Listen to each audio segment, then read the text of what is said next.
Vamos a escuchar a Carolina Martínez Elevi. Carolina es licenciada en Ciencias de la Comunicación, es docente ad honorem en la UBA, se dedica a la investigación y a la divulgación del impacto de las tecnologías infocomunicacionales en los derechos humanos. Es miembro del grupo de estudios medios y TIC del Instituto de Estudios de América Latina y el Caribe en la Facultad de Ciencias Sociales de la UBA y del Machine Intelligence Lab del Centro de Estudios en Tecnología y Sociedad en la Universidad de San Andrés. Además, difunde información a través de su canal de Telegram, pasamos el aviso que es @ddhh y tecno, y en su newsletter mensual. Así que cuando quieras, Carolina, te escuchamos.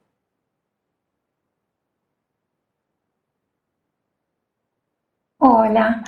muchas gracias Ulises por la presentación, gracias a todo el equipo del grupo de investigación del Instituto Gino Germani por invitarme. La verdad que me encantó todo lo que expuso recién Pablo. Me voy a poner un cronómetro porque tiendo a ser muy verborrágica, así que quiero ser lo más concreta posible y darle espacio a los otros expositores. Yo también me hice una guía con otra tecnología para no perderme en todo lo que tenía ganas de compartir. A mí todo lo que tiene que ver con uso de tecnologías y la cuestión de cómo hoy los algoritmos están impactando en diversas áreas de la sociedad me resulta más que interesante, es lo que estoy estudiando, investigando, leyendo, difundiendo por donde puedo. Y por tener 15 minutos me interesaba en esta oportunidad, teniendo en cuenta, digamos, que esta exposición está en el marco de lo que es la pandemia de COVID-19. Bueno, ¿cuáles fueron las dos áreas, no las únicas, pero las dos áreas que yo considero más importantes que hoy se están viendo atravesadas por usos de tecnología con un nivel de urgencia en cuanto a las decisiones que se tomaron para implementar las diversas tecnologías? Y pensé, por un lado, en salud y por otro lado, en educación. Eh, Son las dos áreas creo que más sensibles en las cuales el Estado tiene quizás una mayor injerencia, por más que en otras también, y así como hace poco salió la ley de teletrabajo, y entonces digo, es un Estado que va viendo la coyuntura y va estando presente, pero me parece que temas de salud y educación son dos áreas fundamentalmente sensibles, por lo menos de la perspectiva en la que yo lo abordo, que tiene que ver con el uso de datos, la protección de los datos personales, la privacidad y cómo los algoritmos de alguna forma regulan eh, nuestras prácticas y cómo eso de alguna forma impacta en nuestros derechos. En el ámbito de la salud, para ser específico, yo me aboqué a lo que es la implementación de aplicaciones tanto privadas, porque ni bien comenzó el aislamiento social preventivo y obligatorio a fines de marzo, empezó a haber una serie de lanzamientos de diversas aplicaciones. Una de las que se conoció en ese momento fue pública, que de hecho hoy es la que tiene el nombre Cuidar, que es la única que es desde el Estado Nacional, pero también hubo una serie de aplicaciones que salieron con iniciativa privada de algunas empresas que se presentaban como algo similar, con esta idea que se presentó en ese momento, que era como una especie de evaluación de los síntomas para saber si podíamos o no estar atravesando el virus. Y, y en esta urgencia digo, es válida, hoy tenemos un poco más de información y sin embargo seguimos sin saber muchas cosas sobre cómo opera el virus, cómo se contagia o con qué velocidad, o si puede haber reinfecciones después. Bueno, esto, digamos, en ese momento sabíamos mucho menos. Entonces la urgencia fue la que imperó en, bueno, cómo resolvemos o qué medidas tomamos. Desde el Estado, sobre todo, se lanzaron en este caso, digo, a nivel nacional, una aplicación, pero la organización sin fines de lucro, la Asociación de Derechos Civiles, ADC, hicieron un informe en mayo en donde ellos lo que relevaron a ese momento era 11 aplicaciones que se habían lanzado desde el Estado, ¿no? Una del Estado Nacional, Cuidar. Después estaban aplicaciones de Provincia de Santa Fe, La Rioja, Tierra del Fuego, Misiones, Río Negro, Provincia de Buenos Aires, Mendoza, Jujuy, y 2 ciudades, Ciudad de Córdoba y General Pueyrredón. Acá me detengo para decir, cuando hay tanta urgencia en el lanzamiento de cualquier tipo de software, de cualquier tipo de plataforma, suelen saltearse algunos pasos que cuando se va a trabajar con datos tan sensibles como son los de salud, y ahora un poco más adelante hablo de lo que tiene que ver con los datos sensibles, y va a haber una manera de utilizar estas aplicaciones que empiezan a tener una lógica de vigilancia, y con esto quiero decir, son aplicaciones que se utilizan para, por ejemplo, si una persona, bueno, porque esto también fue cambiando, ¿no? Al principio solo era para hacer una autoevaluación, ahora las aplicaciones además son para solicitar el permiso de circulación, todo en el mismo espacio, y entonces hay un cruce ahí de dos necesidades, que lo que sucede es, hoy, si yo hago un permiso de circulación, pero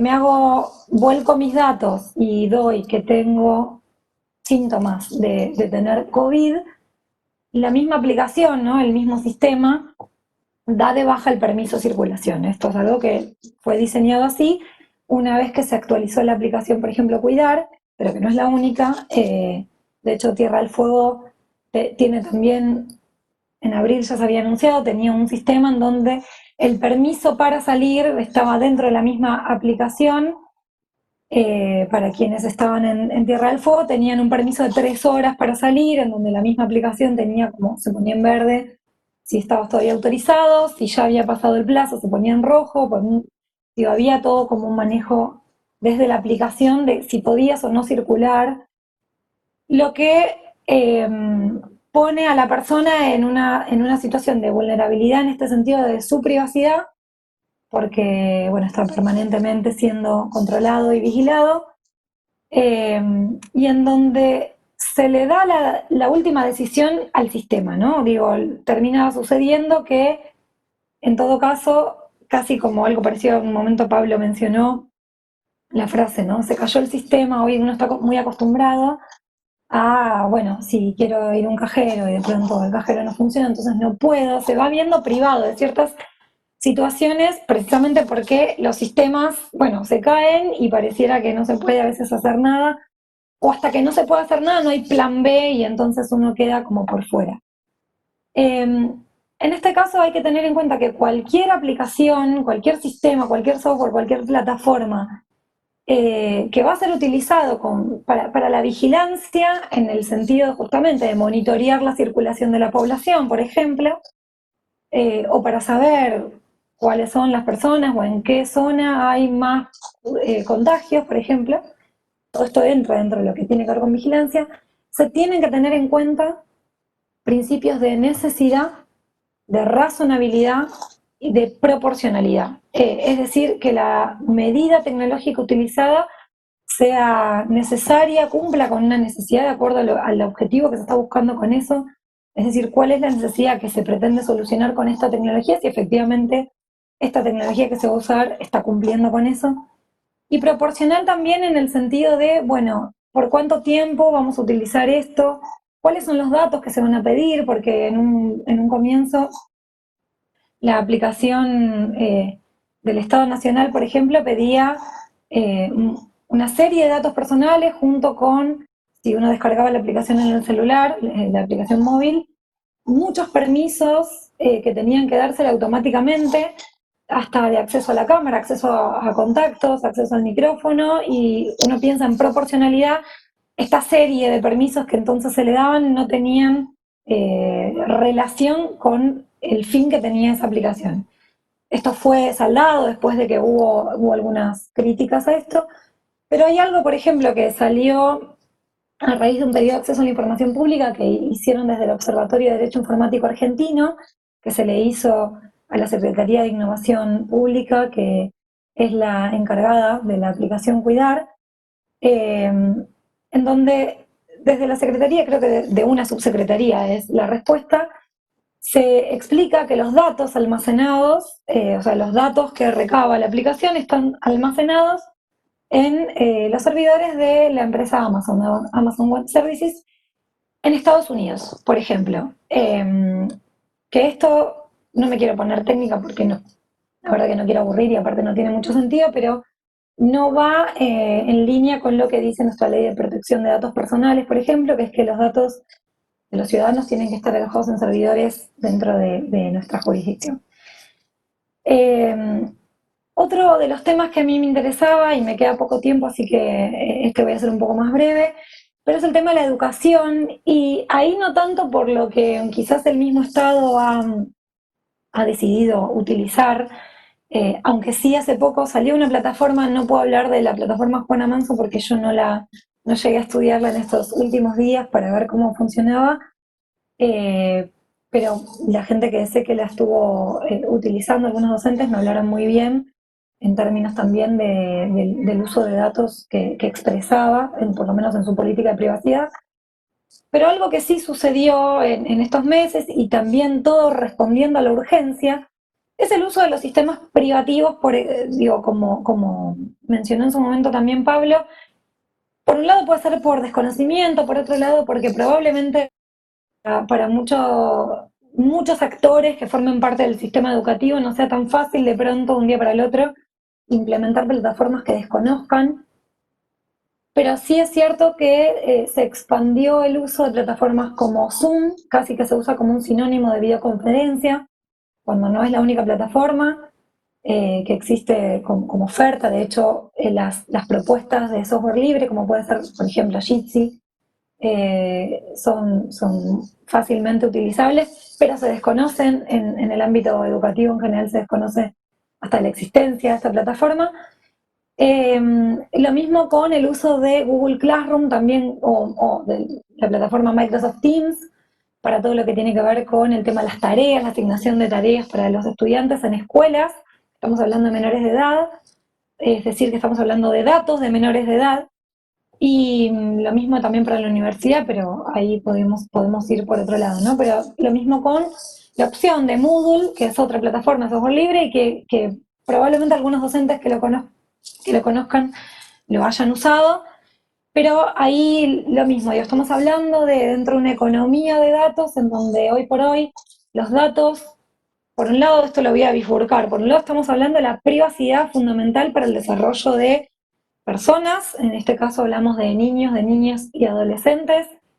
que van a tener de pronto volcados todas sus prácticas educativas en un sistema que va a estar estudiando cada movimiento que hacen ellos. Esto remite un poco a lo que es un capitalismo de vigilancia, como dice Shoshana Zuboff en su libro, en donde se estudian cómo estudian, hasta cómo scrollean, cómo deciden qué texto leer primero. Bueno, digo, hay un estudio sobre los comportamientos de ellos de tempranas, todo esto por supuesto con diversos fines. Es decir, por un lado tenemos esto y por el otro lado los datos en sí también hasta como activos digitales, digo, los datos como un valor que se entregan sin un estudio, un análisis crítico